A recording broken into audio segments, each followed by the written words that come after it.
السلام علیکم friend, welcome in my channel learn with Navami. آج میں ڈسکس کروں گا پلیٹو کی آئیڈیل اسٹیٹ کے بارے میں۔ پچھلے لیکچر میں نے پلیٹو کی تھیوری آف جسٹس کور کی تھی، تو آج ہم آئیڈیل اسٹیٹ کے حوالے سے ڈسکس کریں گے۔ یہ بہت زیادہ امپورٹنٹ تھیوری تھی اس کی، پلیٹو کی۔ تو پلیٹو کے بارے میں ہم نے پچھلے لیکچر میں سب کچھ پڑھا تھا، ان کے انٹروڈکشن وغیرہ پڑھا تھا۔ تو آج ہم اس کا ورک پڑھیں گے، ورک کے بارے میں جانیں گے کہ پلیٹو کا کیا کنٹریبیوشن تھا پولیٹیکل تھاٹ میں۔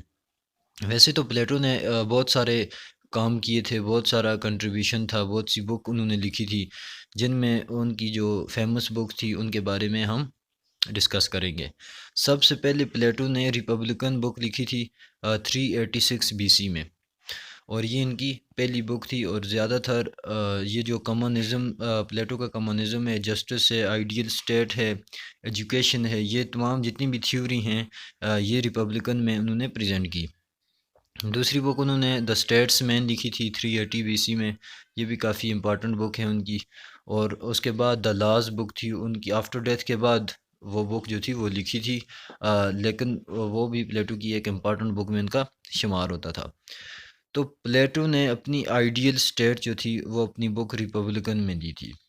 اب یہاں پہ کوسچن یہ ہے کہ پلیٹو نے آئیڈیل اسٹیٹ کا کنسیپٹ کیوں دیا تھا، یعنی انہوں نے یہ اسٹیٹ کا جو کنسیپٹ تھا وہ کیوں دیا اور اس کا کیا مقصد تھا، تو اس کے بارے میں ہم جانتے ہیں۔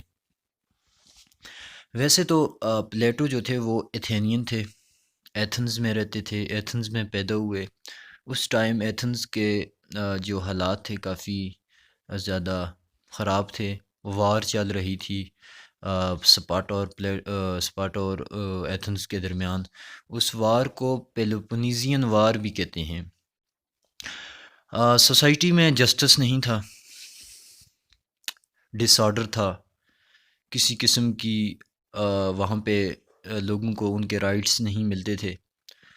تو پلیٹو اس وقت کے ایک فیمس فلاسفر تھے، انہوں نے اس بارے میں سوچا، کافی آبزرویشن کیا کہ یہ جو ہو رہا ہے، یہ چل رہا ہے، یہ کیوں ہو رہا ہے۔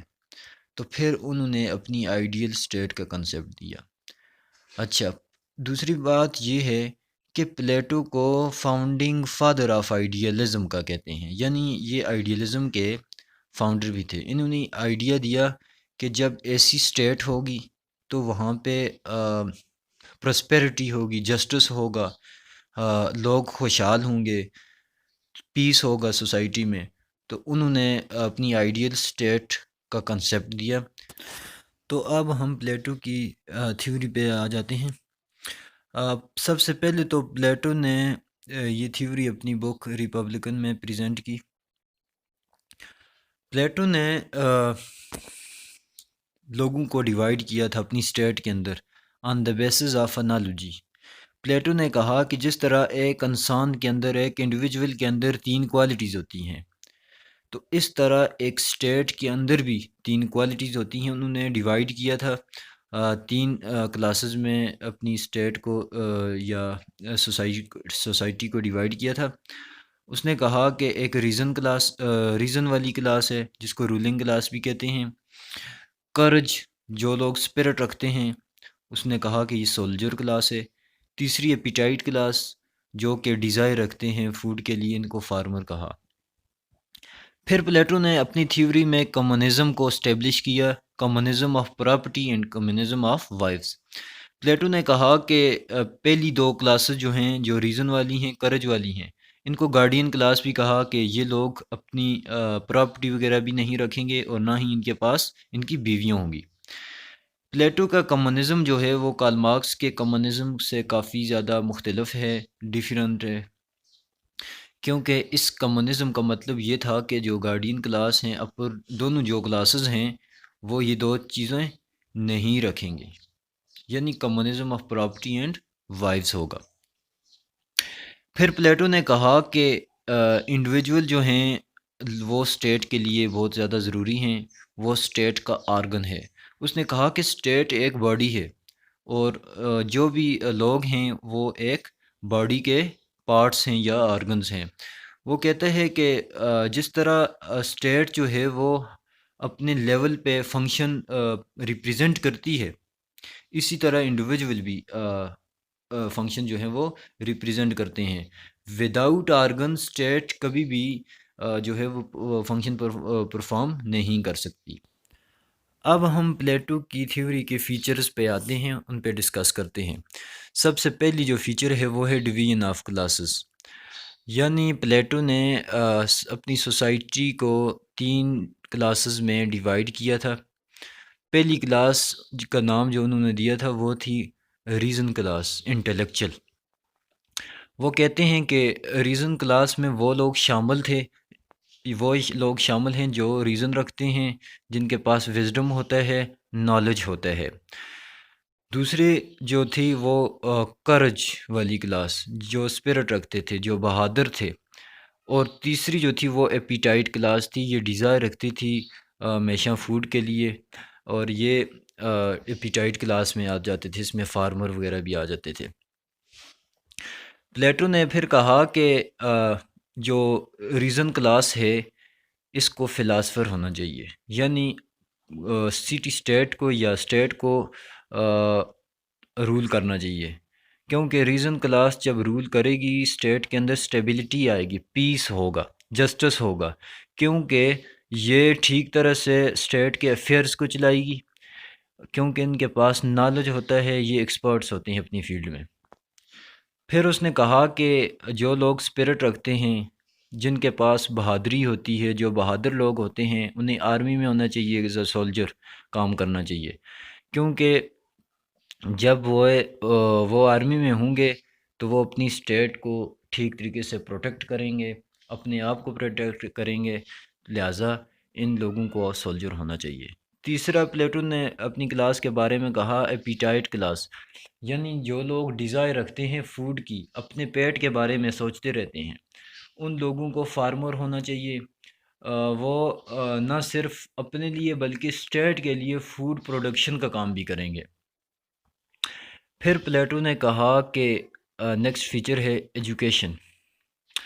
پلیٹو نے کہا کہ ایجوکیشن کسی بھی سوسائٹی کے لیے، انڈیویجول کے لیے، اسٹیٹ کے لیے بہت زیادہ ضروری ہے۔ یہ پلیٹو کی جو آئیڈیل اسٹیٹ تھی اس کی اسٹرائکنگ فیچر تھی ایجوکیشن۔ پلیٹو نے کہا کہ ایک گڈ ایجوکیشن، کوالٹی ایجوکیشن ہی ایک رولر کو پیدا کرتی ہے، لہٰذا ایجوکیشن جو ہے وہ بہت زیادہ امپورٹنٹ ہے۔ پھر پلیٹو نے اپنی آئیڈیل اسٹیٹ میں جسٹس کے حوالے سے کہا، پلیٹو نے کہا کہ میری جو آئیڈیل اسٹیٹ ہوگی اس میں جسٹس جو ہے وہ سپریم ہوگا، یعنی جسٹس بہت زیادہ امپورٹنٹ ہوگا، ضروری ہوگا، کیونکہ جسٹس ہی سوسائٹی میں پراسپیرٹی پیدا کرتا ہے، خوشحالی پیدا کرتا ہے، اور لوگ اس میں پراسپیئر ہوتے ہیں، خوشحال ہوتے ہیں، لہٰذا جسٹس کسی بھی سوسائٹی کے لیے بہت زیادہ ضروری ہے۔ پھر آگے نیکسٹ فیچر ہے سینسرشپ آف لٹریچر۔ پلیٹو نے لٹریچر کو بینڈ کیا، اس کی بینڈ کرنے کی وجہ یہ تھی، پلیٹو نے کہا کہ جو لٹریچر ہے یہ لوگوں کا ٹائم ویسٹ کرتا ہے، یہ مطلب اس میں لوگ جو ہیں وہ بہت زیادہ اپنا ٹائم جو ہے وہ ویسٹ کرتے ہیں، تو لہٰذا انہوں نے لٹریچر پہ بین کیا۔ پھر آگے ہے communism of property and wives. اچھا، پلیٹو نے کہا کہ اپر 2 کلاسز جو ہیں جن میں ریزن اور کرج والی کلاسز ہیں، ان کو گارڈین کلاس بھی کہا۔ پلیٹو نے کہا کہ یہ 2 کلاسز پراپرٹی بھی نہیں رکھ سکیں گی اور نہ ہی اپنی بیویاں رکھیں گی، کیونکہ جب ان کے پاس پراپرٹی ہوگی یا ان کے پاس وائفس ان کی ہوں گی تو وہ زیادہ تر ٹائم جو ہیں وہ اپنی بیویوں کو دیں گے، اپنے بچوں کو دیں گے، اپنے رشتہ داروں کو دیں گے، تو اس طرح وہ اسٹیٹ کے جتنے بھی افیئرز ہیں ان کو رن نہیں کر سکیں گے۔ جب رولنگ کلاس کے پاس پراپرٹی ہوگی تو پھر وہ اور پراپرٹی جمع کرے گا، کیونکہ پراپرٹی جب زیادہ جمع کرے گا تو یہ کرپشن ہوگی۔ بیویوں پر انہوں نے اس وجہ سے پابندی لگائی کیونکہ انہوں نے کہا کہ جب کسی رولر کے بیٹے ہوں گے، بچے ہوں گے، رشتہ دار ہوں گے، بیوی ہوگی، تو پھر وہ ان کے لیے پراپرٹی وغیرہ بھی جمع کرے گا، پھر وہ ہر طرح سے اپنی پراپرٹی بنائے گا، جائیداد بنائے گا، اور ان کو ٹائم دے گا، تو اسٹیٹ کو وہ ٹائم نہیں دے سکے گا۔ اچھا، پلیٹو نے کہا کہ سب لوگ کامن ہوں گے، ایک رولر اور ایک کامن آدمی جو ہے وہ ایک ہی میز پہ بیٹھ کے کھانا کھائیں گے، سب کی جو وائفس ہوں گی وہ کامن ہوں گی، کسی کی کوئی قسم کی پراپرٹی وغیرہ نہیں ہوگی، کسی کی بیوی نہیں ہوگی، یعنی سب لوگوں کی کامن بیویاں ہوں گی۔ اچھا، پھر آگے پلیٹو کہتے ہیں کہ both men and women treated equally. پھر پلیٹو نے کہا کہ عورتوں کو بھی ایکولی ٹریٹ کیا جائے، مرد کے برابر ان کو رائٹس دیے جائیں، ان کو ایجوکیشن دی جائے، ان کو جتنے بھی باقی مرد جو بھی فنکشن پرفارم کرتے ہیں تو ان کے برابر رکھا جائے عورتوں کو، کیونکہ اس سے پہلے جو عورتیں تھیں ان کو ایکولی ٹریٹ نہیں کیا جاتا تھا، ان کو ریسٹرکٹ کیا جاتا تھا، جتنی بھی پراپرٹی ہے یا جو بھی جائیداد تھی، رائٹس تھے، ایجوکیشن وغیرہ نہیں دی جاتی تھی۔ پھر نیکسٹ جو اس کی فیچر ہے وہ ہے فنکشنل اسپیشلائزیشن۔ یہ جو بڑی اسٹرائکنگ فیچر ہے، بہت زیادہ امپورٹنٹ فیچر ہے۔ پلیٹو جو تھے وہ فنکشنل اسپیشلائزیشن کے فیور میں تھے۔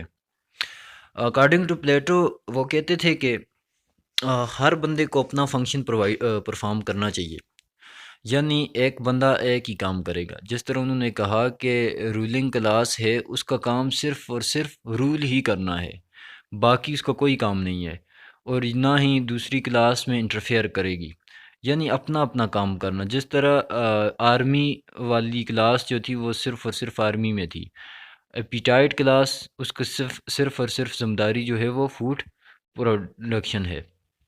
تو فنکشنل اسپیشلائزیشنز میں انہوں نے کہا کہ جب ایک بندہ بہت سے کام کرے گا تو پھر وہ لیک آف ٹائم اور کیپیسٹی کی وجہ سے وہ اپنا گول جو ہے وہ اچیو نہیں کر سکے گا، لہٰذا ایک ہی ٹائم میں ایک ہی فنکشن پرفارم کرنا ہے۔ جب یہ کرے گا تو وہ آسانی سے اپنے جو بھی گول ہے اس کو اچیو کر لے گا۔ اچھا، ہم نے تو پلیٹو کی تھیوری کو دیکھا، پلیٹو کے بارے میں انٹروڈکشن کیا، فیچرز پڑھی۔ اب ہم پلیٹو کی تھیوری جو ہے آئیڈیل اسٹیٹ، اس پہ کرٹیسزم کرتے ہیں۔ سب سے پہلا جو کرٹیسزم ہے وہ یہ ہے کہ ناٹ اپلائی ان ورلڈ، یعنی پلیٹو کی یہ آئیڈیل اسٹیٹ ہے، اس کو دنیا میں کسی جگہ بھی اپلائی نہیں کیا گیا، یہ جسٹ یوٹوپیا ہے، یہ جسٹ آئیڈیا ہے۔ سیکنڈ جو اس کی کرٹیسزم ہے وہ ہے فنکشنل اسپیشلائزیشنز، اس کو ہم کرٹیسائز کرتے ہیں۔ پلیٹو نے کہا کہ ایک آدمی ایک ہی ٹائم میں ایک ہی کام کرے گا، تو اس کو ہم کرٹیسائز کرتے ہیں کیونکہ کوئی بھی آدمی ایک ٹائم بہت سے کام کر سکتا ہے۔ تیسرا جو کرٹیسزم تھا کہ پلیٹو نے اپنی سوسائٹی کو 3 حصوں میں تقسیم کیا تھا، یعنی انالوجی کی بیس پہ، تو یہ بھی رانگ کنسپٹ تھا، کیونکہ اس انالوجی میں انہوں نے جو رول جو تھا وہ صرف اور صرف فلاسفر کو دیا تھا، تو یہ چھوٹی دوسری کلاسز کے ساتھ جو تھا یہ انجسٹس تھا۔ پھر آگے نیکسٹ کرٹیسزم یہ ہے کہ communism of wives and property, یعنی جو پلیٹو نے کنسیپٹ دیا تھا کمونزم آف وائفس کا، تو یہ غلط تھا، کیونکہ اس میں ہر بندے کی بیوی نہیں ہوگی، یعنی سب کی کامن بیویاں ہوں گی، کامن بیویاں ہوں گی، تو یہ جو کنسیپٹ تھا یہ غلط تھا، یہ مورالٹی کے بھی اگینسٹ تھا۔ نیکسٹ اس کی کرٹیسزم یہ کہ پلیٹو نے جو لوور کلاسز تھی ان کو اگنور کیا، یہ بھی انجسٹس تھا ان کلاسز کے ساتھ۔ پلیٹو نے ان تمام کلاسز کو اگنور کیا کیونکہ اس نے کہا کہ جو رولر ہوں گے وہ صرف اور صرف فلاسفر ہوں گے، تو لہٰذا پلیٹو نے لوور کلاس کے ساتھ انجسٹس کیا۔ آئی ہوپ کہ آپ کو اس ٹاپک کی سمجھ آ گئی ہوگی۔ اگر آپ کو یہ ویڈیو اچھی لگی ہو تو میرے چینل کو سبسکرائب کیجئے، بیل آئیکن کو دبائیے تاکہ میری ہر ویڈیو آپ تک پہنچے۔ تو میں نیکسٹ ویڈیو کے ساتھ حاضر ہوں گا۔ اللہ حافظ۔